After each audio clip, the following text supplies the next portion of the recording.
بسم الله الرحمن الرحيم الرحمن علم القرآن خلق الإنسان علمه البيان. الحمد لله رب العالمين والعاقبة للمتقين والصلاة والسلام على من أرسله الله رحمة للعالمين هاديا وبشيرا ونذيرا وداعيا إلى الله بإذنه وسراجا منيرا. أما بعد، أعوذ بالله من الشيطان الرجيم. بسم الله الرحمن الرحيم. ولا تبغوا الفساد في الأرض إن الله لا يحب المفسدين. صدق الله العظيم. قال رسول الله صلى الله عليه وسلم: أفضل الجهاد كلمة حق عند سلطان جائر، أو كما قال سيدنا حبيبنا صلى الله عليه وسلم. سبحانك لا علم لنا إلا ما علمتنا إنك أنت العليم الحكيم. لا حول ولا قوة إلا بالله العلي العظيم.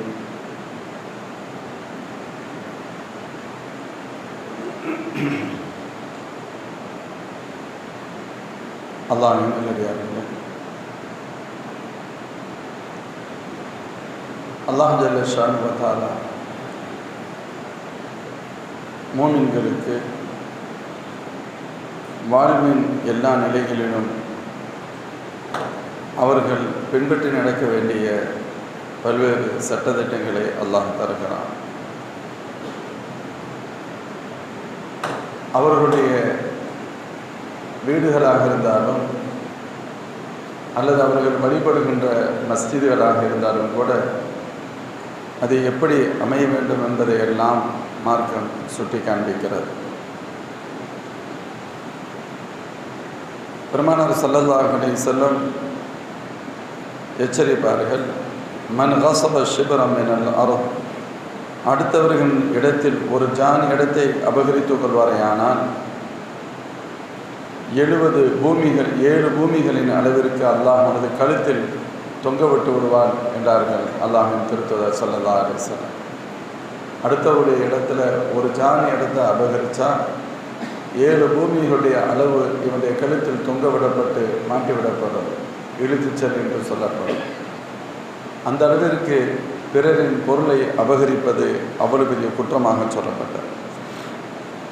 இன்னொரு கட்டத்தில் சொல்லதான் சொன்னார்கள்: ஒரு பிரச்சனை என்னிடத்தில் வருகிறது, சாட்சியங்களின் அடிப்படையில் தீர்ப்பு செய்கிறேன், ஆனால் அந்த தீர்ப்பு உண்மையில் உங்களுக்கு உரியது இல்லை என்றால், உங்களுக்கு சாதகமாக ஒரு தீர்ப்பு வருகிறது சில சாட்சியங்களின் அடிப்படையில், ஆனால் உண்மையில் ஹகீகத்தில் அது உங்களுக்கு சொந்தமானதாக இல்லையானால், தீர்ப்பு நமக்கு சாதகம் என்பதற்காக மட்டுமே உங்களுக்கு உரியது என்று நீங்கள் எடுத்துக்கொள்ளாதீர்கள்.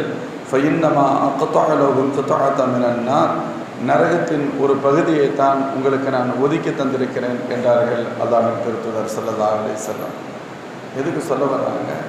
உதாரணத்திற்கு இன்றெல்லாம் எங்கே பார்த்தாலும் கோர்ட்டுகளுக்கு போகிறது சாதாரணமாக இருக்குது. அடுத்தவருடைய இடத்துல வாடகைக்கு இருக்கிறோம், சில சமயங்களில் பல்லாண்டுகள் இருந்திருப்போம், கோர்ட்டில் கேஸ் போடுவோம். சில சமயங்கள் கோர்ட்டு என்ன சொல்லும், நீ 40 வருஷம் இருந்திருக்கிற, அந்த வீட்டை நீ வச்சுக்கன்னு சொல்லும். எதற்காக? கோர்ட்டை எனக்கு கொடுத்துருச்சு அப்படின்னு சொல்லிட்டு நம்ம எடுத்துகிட்டு போவோம். சொல்கிறாங்க, அதற்கு உனக்கு அனுமதி இல்லை. உங்களுக்கு அப்படி தீர்ப்பு வழங்கப்பட்டால் நரகத்தின் ஒரு பகுதி உங்களுக்கு பிரித்து தரப்படுகிறது என்று தெரிந்து கொள்ளுங்கள். பெருமானார் தன்னையே சொல்கிறாங்க, என்னிடத்தில் ஒரு பிரச்சனை வந்து உங்களுக்கு நான் தீர்ப்பு செய்கிறேன், அதுவரை இருந்த சாட்சியங்களின் அடிப்படையில் பல்வேறு விஷயங்களை கவனத்தில் கொண்டு தீர்ப்பு செய்யப்படுகிறது. அப்போ என்ன அர்த்தம்? ஆப்போசிட் பார்ட்டிகிட்ட சரியான முறையில் டாக்குமெண்டேஷன்லாம் இல்லை, ஏதோ ஒரு ப்ராப்ளம், அது உனக்கு சாதகமாகிடுச்சு, உனக்கு சாதகமான தீர்ப்பு வருகிறது என்பதற்காகவே உனக்கு சொந்தம் என்று கருதி கொள்ள வேண்டாம், அது நரகத்தின் ஒரு பகுதி தான். இப்படி அல்லாஹ்வின் திருத்தூதர் ஸல்லல்லாஹு அலைஹி வஸல்லம் எச்சரித்திருக்கிறார்கள். இவ்வளவு எச்சரிக்கைக்கு உட்பட்ட சமுதாயம் இயல்பாக பொதுவாக யோசிக்கும் யாருடைய இடத்தை எடுப்பதற்கு வைப்பதற்கு. அப்படியானால் அல்லாஹுடைய இல்லங்கள் கட்டப்படுவதற்கு, மஸ்ஜிதுகள் போன்றவைகள் உருவாக்கப்படுவதற்கு அபகரிக்கப்பட்ட இடத்தில் ஜாயிஸே இல்லை. இன்றைக்கி அதனால தான் சில இடங்களில் மக்கள் அதாவது இவங்க குடிசையை போட்டு அபகரிச்சுக்கிறாங்க. அது எல்லா கம்யூனிட்டியும் அதை செய்யும். ஒரு இடம் காலியாக இருக்குது, கேட்பார் ஆள் அப்படின்னு சொன்னால் அந்த இடத்துல ஒரு பக்கம் முஸ்லீம் அவங்கவுங்க எல்லாரும் 500 ஸ்கொயர் ஃபீட் 1000 ஸ்கொயர் ஃபீட்டுன்னு ஆக்கிரமிப்பு பண்ணிடுவாங்க. அப்படியே பண்ணிவிட்டு என்ன பண்ணிக்கிடுவாங்க, ஒரு பள்ளியாகவும் அன்னைக்கில் கட்டிக்கிடுவாங்க. பள்ளியாசல் ஜாயிஸ் இல்லை. நம்ம கோயில் இருக்கா, சர்ச் இருக்கா, இது நம்ம பார்க்குறதுக்கு அனுமதி இல்லை. நாம் கட்டிய மஸ்ஜித், அந்த பள்ளி எதன் அடிப்படையிலான? ஒரு இமாம் நவவி ரஹ்மத்துல்லாஹி அலைஹி சொல்லுவாங்க, அஸ்ஸலாத்து ஃபில் அர்தில் மக்சூபா ஹராமுன் பில் இஜ்மா. அபகரிக்கப்பட்ட இடத்தில் கட்டப்பட்ட மஸ்ஜிதில் தொழுவது கூட ஹராம் அப்படின்னு சொன்னாங்க. அந்த அளவுக்கு நம்முடைய மார்க்கம் மிக மிக எச்சரிக்கையும் நேர்மையும் போதிக்கக்கூடிய மொமின்கள். இன்னொரு இதில் இமாம் குர்துபி ரஹ்மத்துல்லாஹி அலைஹி விளக்கம் சொல்லுவாங்க, ஒய்தா புனிய ஃபில் புகாத்தில் மக்சூபா. ஒரு அபகரிக்கப்பட்ட இடத்தில் ஒரு கட்டிடம் கட்டப்பட்டால், ஒரு மரம் நடப்பட்டால், அந்த கட்டிடத்தையோ மரத்தையோ பிடுங்கி எறிவது தான், இடித்து விடுவது தான் சரியானது. அந்த அளவுக்கு எச்சரிக்கை செய்கின்ற மார்க்கம் மோமின்கள் இதை ஒவ்வொரு காலகட்டத்திலும் தொடர்ந்து கடைபிடித்தே வந்திருக்கிறார்கள். மிகுந்த எச்சரிக்கையாக இருந்திருக்காங்க. குறிப்பாக அல்லாஹ்வுடைய இல்லங்களில் ரொம்ப எச்சரிக்கையாக இருந்திருக்கிறாங்க. இந்தியாவில் திட்டமிட்டு ஒரு கருத்து பரவலாக்கப்பட்டு கொண்டே இருக்கிறது. அவுரங்கசீப் ரஹ்மத்துல்லாஹி ஆட்சி காலத்தில் என்ன செஞ்சுட்டாங்க, கோயில்கள்லாம் இடிச்சிட்டு மஸ்ஜிது கட்டிட்டாங்க. இதையே திரும்ப திரும்ப திரும்ப சொல்லி திரும்ப சொல்கின்ற பொழுது, ஓஹோ ஒருவேளை அது சரிதானோ என்று பாமர மக்கள், பெரும்பான்மையான மக்கள் எண்ணுகின்ற அளவிற்கு உண்டான ஒரு சூழலை உருவாக்கிவிட்டார். தெற்காசியாவில் ஒரு மிகப்பெரிய ஒரு ஆட்சி அப்படின்னு சொன்னால் 50 ஆண்டு காலம் தொடர்ந்த ஒரு ஆட்சி என்பது அவுரங்கசீப் ரஹ்மத்துல்லாஹுடைய ஆட்சி. அப்படிப்பட்ட ஒரு ஆட்சியில் அவங்க கோயில்களை இடிச்சிட்டு மஸ்ஜிதை கட்டினாங்க, வச்சாங்க என்ற அந்த தகவல் இருக்கிறது. அதுவே பொய்ப்படுத்தப்பட்ட, அவதூறான, இட்டுக்கட்டப்பட்ட தகவல். திரும்ப சொல்கின்ற பொழுது அதன் மீது மக்களுக்கு ஒரு சந்தேகம் மேலும். ஏன்னா நமக்கு தெரியாதுல்ல, 500 வருஷத்துக்கு முன்னாடி 400 வருஷத்துக்கு முன்னாடி உள்ள நிலைமை என்னன்னு தெரியாது. இன்று 1992 பாபர் மஸ்ஜித் இடிக்கப்பட்டது. 1528 கட்டப்பட்ட பாபர் மஸ்ஜித் 1992 இடிச்சிடறாங்க. இடிக்கின்ற பொழுது சொன்னது, இது கோயில் இருந்தது, இதுக்கு கீழே கோயில் இருந்துச்சு, அது இடிச்சிட்டு கட்டினாங்க, வச்சாங்க. தூணு பாருங்கள் கோயில் மாதிரி இருக்குது, என்னத்தையோ ஒன்று சொன்னாங்க, வச்சாங்க. அது கோர்ட்டு கச்சேரினாச்சு, பிரச்சனைகள் ஆனது, வழக்குகள் தொடரப்பட்டது. அது ஒரு ரூட்டில் போய்கிட்டு இருந்துச்சு. சுருக்கமான வரலாறு, 1986 ஒரு பகுதி திறந்து விடப்படுகிறது. ஒரு பகுதி கோயில், அதாவது எனக்காவது ஒரு சிலையை கொண்டு வந்து வச்சுருவாங்கல்ல, வச்சது அப்புறம் மூடப்பட்டது, அதுக்கடுத்து திறந்து விட்டது பண்ண சொன்னாங்க. மக்களை சூடேற்றி 1992 முழுசாக இடிச்சிட்டாங்க. இப்போ அதன் மீது அந்த இடத்திற்கு அருகில் அவர்களுடைய ஒரு வழிபாட்டு தலத்தையும் கட்டியிருக்கிறார்கள். அவ்வளவு தூரம் இதில் பிரச்சனை பண்ணுறதுக்கு என்ன காரணம் அப்படிங்கிற பொழுதெல்லாம் அந்த இடத்தில் தான் பிறந்தார் என்று ஒரு தகவல் பதிவு செய்யப்பட்டு கொண்டே இருந்தது. அதனால் அங்கே தான் கட்டணும் அப்படின்னு கடைசியில் இடிச்சாச்சு. இப்போ அந்த மஸ்ஜித் இருந்த இடத்திலிருந்து ஏறக்குறைய சுமார் 1 கிலோமீட்டர்களை தாண்டித்தான் இப்பொழுது இருக்கக்கூடிய அவர்களது ஆலயம் அமைந்திருக்கிறது. இது எல்லாம் உலகத்துக்கே தெரியும். ஆனால் வேறு இது என்னன்னு தெரியலை. யாரும் இதை பற்றி பேசுகிறதுக்கு தயாராக இல்லை.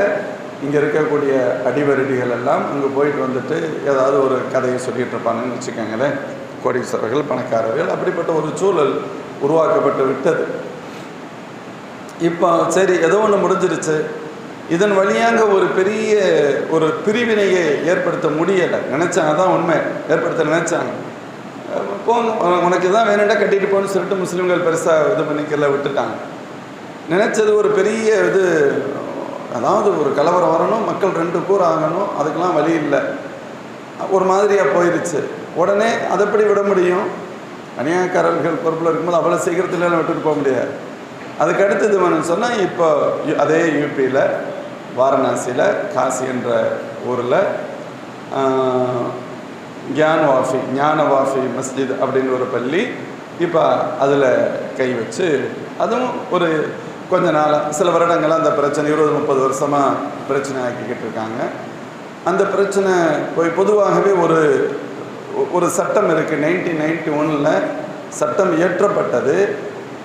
அதாவது 1947க்கு முன்னால், சுதந்திரத்துக்கு முன்பு எந்தெந்த வழிபாட்டு தலங்கள் எந்தெந்த இடங்களில் இருந்ததோ, யார் யாருக்கு சொந்தமானதாக இருந்ததோ அந்தந்த இடங்களில் அது அவரவர்களுக்கு சொந்தமானதாகவே பார்க்கப்படும். அதில் யாரும் பிரச்சனை பண்ணக்கூடாது, அயோத்தி பாபர் மஸ்ஜிதை தவிர்த்து அப்படின்னு ஒரு பிரச்சனை. ஏன்னா அப்போ பாபர் மஸ்ஜித் பிரச்சனையில் இருந்ததுனால இது இன்னமும் இந்த சட்டம் இருக்குது. இந்த சட்டத்திற்கு அதை திருத்தவோ அந்த சட்டத்தை இன்னும் எடுக்கலை, முயற்சி பண்ணுறாங்க, எடுக்கலை. இப்போ வரைக்கும் இப்போ வரைக்கும் அந்த சட்டம் தான் இருக்கிறது. இந்த நிலையில் ஒன்று முடிச்சுட்டு இப்போ எங்கே இது பண்ணிகிட்டு இருக்காங்கன்னா, இந்த மஸ்ஜிது விஷயத்தில் இப்போ பேசப்பட்டு கொண்டிருப்பது என்று சொல்வதை விட இதில் கிட்டத்தட்ட இவங்க இந்த பொய் பிரச்சாரத்தை செய்து ஏறக்குறைய அடுத்த கட்டத்துக்கு இவங்க வந்துட்டாங்க அப்படிங்கிறது தான் உண்மை. மோமின்களே,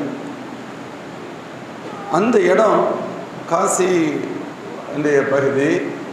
ஒரு பக்கத்தில் வாரணாசியில் காசி விஸ்வநாதர் ஆலயம் என்ற ஒரு ஆலயம் கோயில் உண்டு. அதை ஒட்டுநாப்பில் ஞானவாஃபி மஸ்ஜித் என்று ஒரு பள்ளிவாசல் உண்டு. ரொம்ப அருகருகே இருக்கக்கூடிய ரெண்டு அடுத்தடுத்து இருக்குது, அதில் சந்தேகம். அடுத்தடுத்து இருப்பது என்பது அந்த மக்களுடைய அழகான உயர்ந்த பண்புகளுக்கும் அங்கு இருக்கக்கூடிய ஒரு ஆன்மீக தேடலுக்குமான ஆதாரமாக, நல்லிணக்கத்தின் ஆதாரமாக பார்க்கணும். ஆனால் இந்த குறுமதியாளர்களுக்கு அந்த சிந்தனை வரலை. இதை எப்படி அரசியலாக்குறது அப்படிங்கிறது தான் இப்போ நோக்கமே. ஆலயங்கள், வழிபாட்டு தலங்கள், வழிபாடு, அவங்களுக்கு வழிபாடுனா என்னன்னே தெரியாது.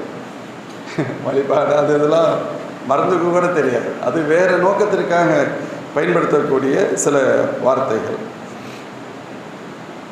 ஒரு மிகப்பெரிய ஒரு பண்பாட்டு சின்னமாக அமைந்திருக்கக்கூடிய அந்த மஸ்ஜிது விஷயத்தில், பாபர் மஸ்ஜிது விஷயத்தில் யார் பிரச்சனையை பூதாகரமாக்கி கிளப்பி வீண் வம்பு வளர்த்து கொண்டிருந்தார்களோ அது விஸ்வ ஹிந்து பரிஷத் அதை திரும்ப இப்போ எங்களுக்கு உண்டானது, எங்களுடைய பள்ளி அப்படிங்கிற மாதிரி ஒரு பிரச்சனையை உருவாக்குறாங்க.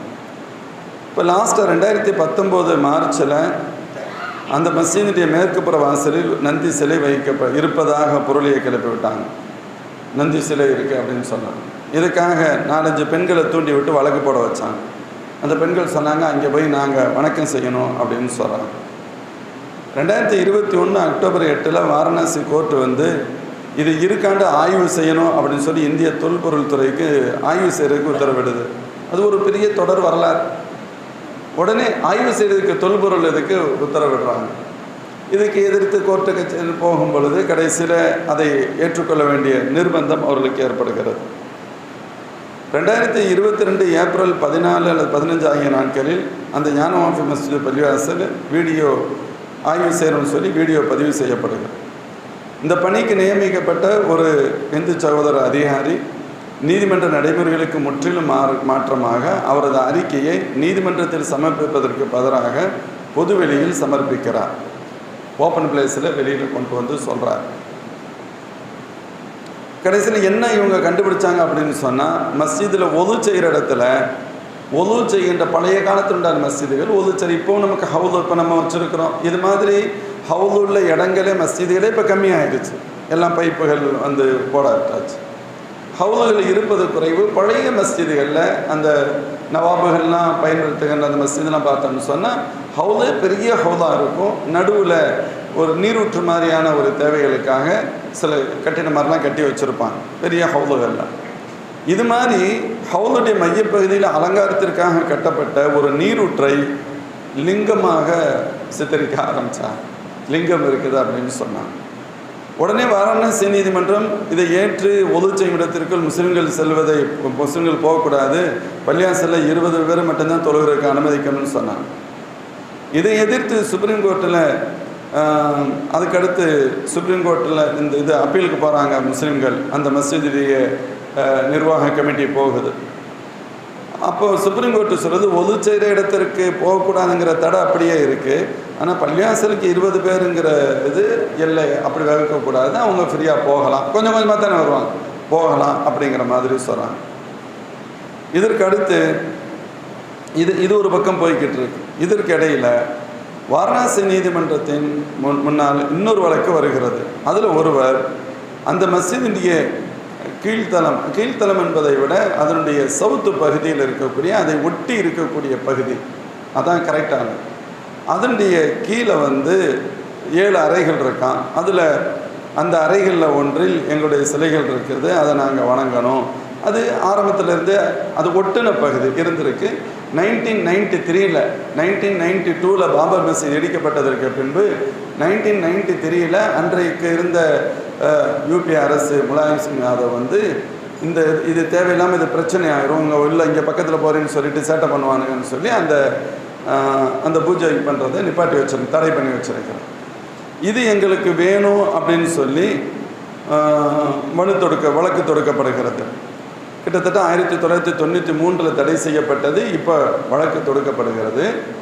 அந்த வழக்கு விசாரித்த மாவட்ட நீதிபதி அவர் ஒரு ஜட்ஜ்மெண்ட்டு கொடுக்குறாரு, இதை ஓப்பன் பண்ணணும், அவங்க அந்த சகோதரர்கள் பூஜை பண்ணுறதுக்கு இதை ஓப்பன் பண்ணணும், அதுவும் 1 வாரத்துக்குள்ள மாவட்ட நீதிமன்றம் இதை செஞ்சு கொடுக்கணும் அப்படின்னு சொல்கிறார்.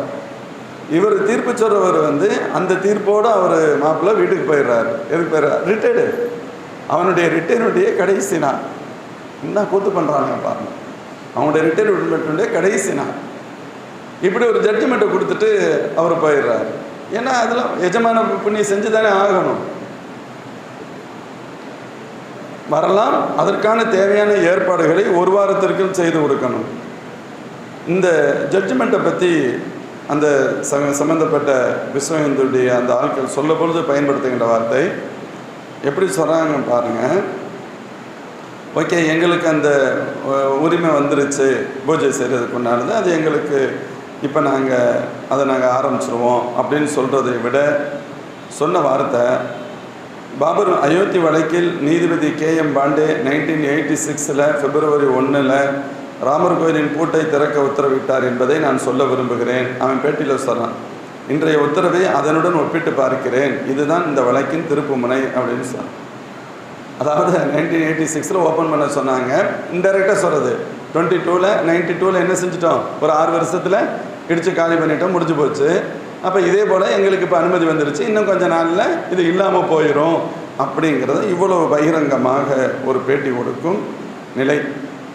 இதுக்கு இடையில் இப்போ இந்த ஜட்ஜ்மெண்ட்டு எவ்வளவு சீக்கிரமாக நிறைவேற்றப்படுகிறது அப்படின்னு சொன்னால், இந்த ஜட்ஜ்மெண்ட்டை எதிர்த்து, அதாவது அலகாபாத்துடைய உயர் நீதிமன்றத்தில் வழக்கு தொடுக்கப்பட்டாலும், வழக்கு தொடுக்க போகிறோம் அப்படின்ட்டு அந்த மஸ்ஜிதுடைய பொறுப்பாளர்கள் சொன்னாலும், இதுக்கு இடையில் புதன்கிழமை ஜட்ஜ்மெண்ட்டு வருது. ஜட்ஜ்மெண்ட்டு அறிவிப்பு செய்கிறது வேறு, ஜட்ஜ்மெண்ட்டு காப்பி கிடைக்கிறது வேறு, எவ்வளோ டைம் எடுக்கும்.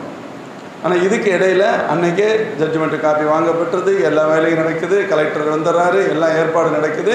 வியாழக்கிழமை ஃபஸ்ட்டு பூஜையை ஸ்டார்ட் பண்ணிடுறான். அவன் 1 வாரம் சொன்னான், 24 hours கூட தேவைப்படலை. அதாவது அரசு இயந்திரங்கள் ஆக்கிரமிப்பாளர்களுக்கும் தவறானவர்களுக்கும் எந்த அளவிற்கு இந்த நாட்டில் ஒத்துழைக்கும் என்பதற்கான ஒரு அடையாளமாக இதை பார்க்கப்படுகிறது. தொல்பொருள் ஆராய்ச்சியுடைய இதில் சொல்லும் பொழுதெல்லாம் இதை அவுரங்கசீப் தான் கட்டினார். இதில் என்ன பெரிய கொடுமைன்னு கேட்டால், அந்த மஸ்ஜித் அக்பர் மன்னராக இருக்கின்ற பொழுதே இருந்ததாக சொல்லப்படுது, அதற்கு முன்பே இருந்ததாக சொல்லப்படுது. ஒரு பெரிய மகான்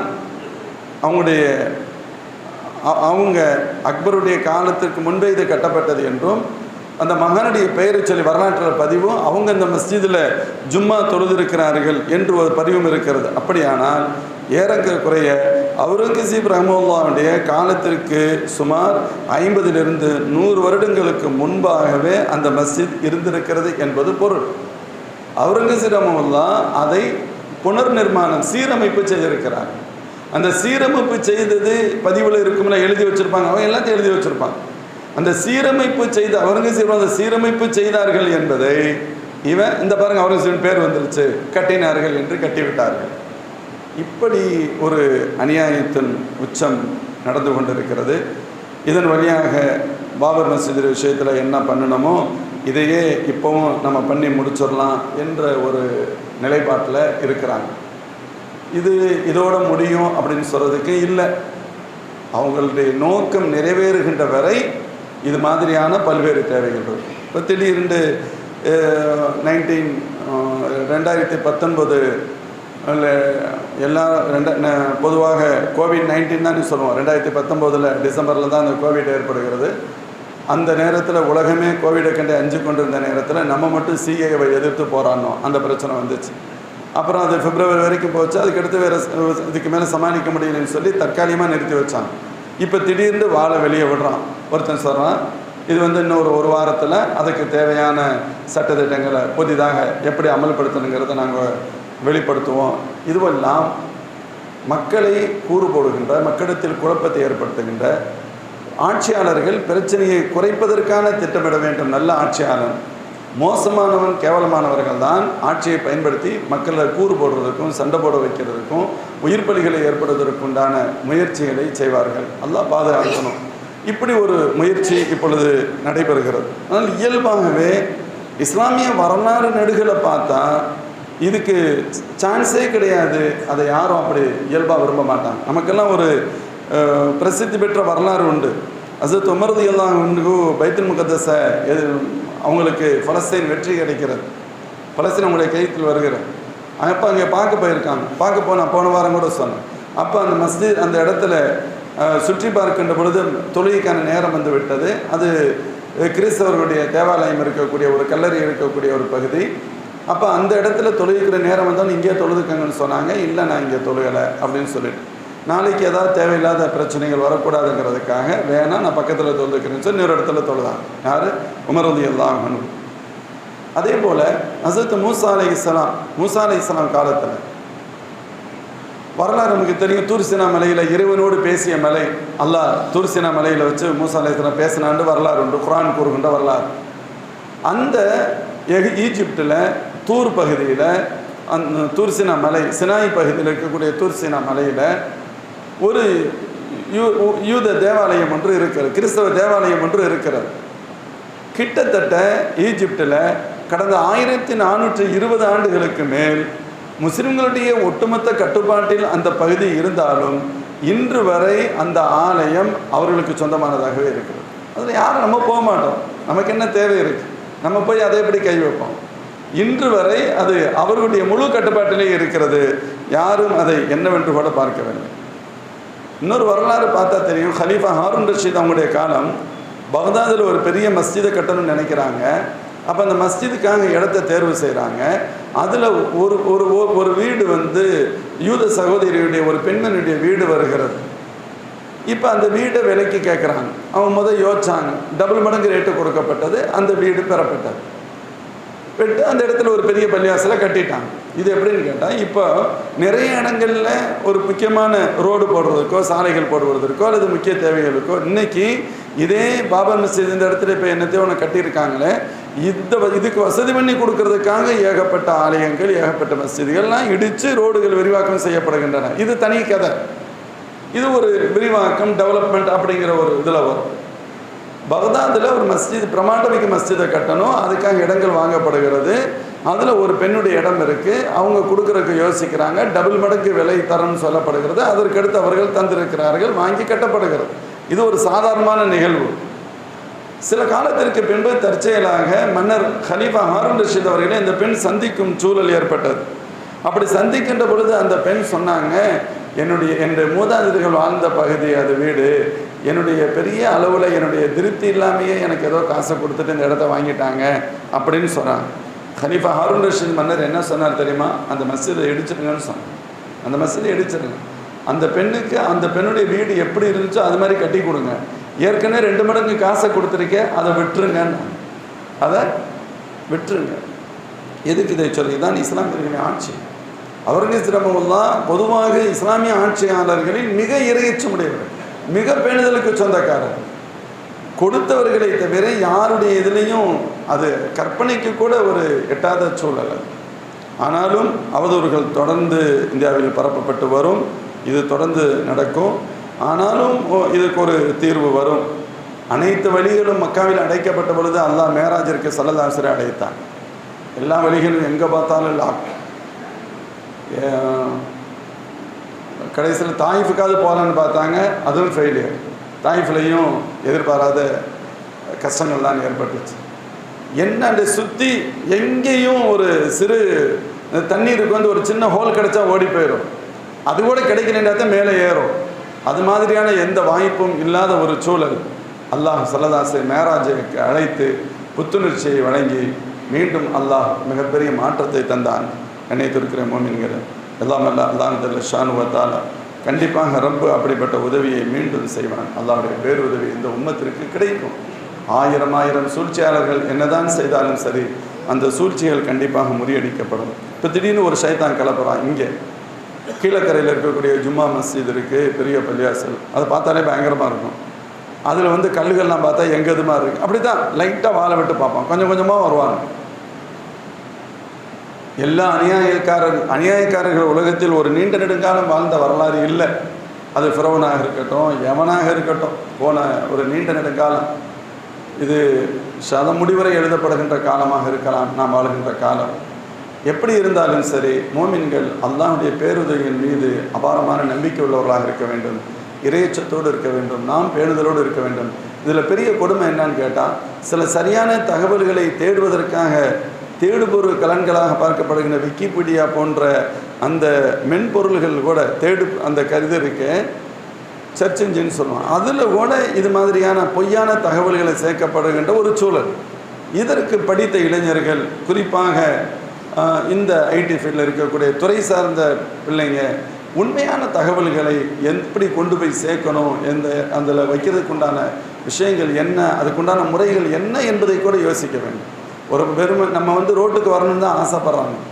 ஏதாவது பிரச்சனை வரணும், ரோட்டுக்கு வரணும், அதில் ஒரு கல்லை தூக்கி போட்டுறணும் அவனுங்க. அப்புறம் நம்ம ஏதாவது கோவப்படணும், அதோட இருகூறாக்கி நினைக்கிற காரியங்களை தாங்கள் திட்டமிடுகின்ற தீய வழிகளை செய்யணும் அப்படின்னு நினைப்பாங்க. முஸ்லிம்கள் மிக கவனமாக இருக்கணும். உணர்ச்சி வசப்படக்கூடாது. மிக கவனமாக எச்சரிக்கையாக இருக்கணும். தெளிவாக இருக்கணும். வேகத்தை விட விவேகம் அதிகமானதாக இருக்க வேண்டும். அல்லாஹ்வின் மீது அபாரமான நம்பிக்கை உள்ளத்தில் இருக்கணும். அவரவர்கள் துறை சார்ந்த விஷயங்கள் என்ன ஞானம் இருக்கிறதோ அதன் ஊடாக, அதன் வழியாக இந்த தீனை பாதுகாப்பதற்குண்டான வழிமுறைகளை எடுத்து செல்ல வேண்டும். அட்வொகேட்ஸ் இருக்காங்க. இது சட்ட ரீதியாக என்ன உதாரணத்திற்கு இன்னைக்கு சட்டம் இருக்கா, ஜட்ஜ்மெண்ட் ஜஸ்டிஸ்லாம் என்ன, அது ரெண்டாவது விஷயம். ஆனாலும் அதன் வழியாகத்தான் போக வேண்டிய ஒரு தேவை சூழல் இருக்கிறது. அதே போன்று துறை சார்ந்த தொழில்நுட்பம் சார்ந்தவர்கள், அதேபோது தகவல் தொழில்நுட்பம் அந்த பிரிவில் இருக்கிறவங்க, யார் தங்களுக்கு அல்லாஹ் கொடுத்திருக்க அறிவு ஞானத்தை இந்த தீனுக்கு பயன்படுகின்ற வழியில் புத்திசாலித்தனமாக அமைதியாக பயன்படுத்த வேண்டுமோ, செய்ய வேண்டுமோ, அந்த காரியங்களை செய்வது என்பது காலத்தின் தேவை. இவைகளை மனதில் நிறுத்திக் கொள்ள வேண்டும். அச்சப்படக்கூடாத ஒரு கட்டத்திலும் இஸ்லாம் அல்லாஹ் சொல்வான், குல் யா ரசூலல்லாஹ் சொல்லுங்கள், ஜா அல் ஹக்கு சத்தியம் வந்துவிட்டது, வஸஹகல் பாத்தில் அசத்தியம் அழிந்து விட்டது, இன்னல் பாத்தில கான ஸஹூகா அசத்தியம் அழிந்தே தீரும் என்று சொல்லுங்கள் என்று அல்லாஹ் ஸல்லல்லாஹு அலைஹி வஸல்லம் சொல்வது ஒட்டுமொத்த கியாமத் நாள் வரை வரக்கூடிய அல்லாஹ்வின் அடியார்களுக்கு சொல்லப்படுகின்ற வார்த்தை. ஏதோ நம் பலகீனங்களின் காரணமாக சில விஷயங்கள் பிரச்சனைகள் ஏற்படலாம். இறுதி முடிவு 100% இஸ்லாத்திற்கு சாதகமானதாகவே இருக்கும். அல்லாஹ்விடத்தில் அதை தொடர்ந்து கேட்டுக்கொண்டே இருக்க வேண்டும். மூமின்களின் அமைதியான நிம்மதியான வாழ்க்கைக்காக, ஒட்டுமொத்த மக்களின் அமைதியான நிம்மதியான வாழ்க்கை அமைவதற்கு அல்லாஹ்விடத்தில் துஆ செய்ய வேண்டும். எல்லாம் அல்லாஹ் கபூல் செய்வானாக. வாஹிர் தவானா அல்ஹம்துலில்லாஹி ரப்பில் ஆலமீன். அஸ்ஸலாமு அலைக்கும் வரஹ்மத்துல்லாஹி வபரகாத்துஹு. ஸதகல்லாஹுல் அஸீம்.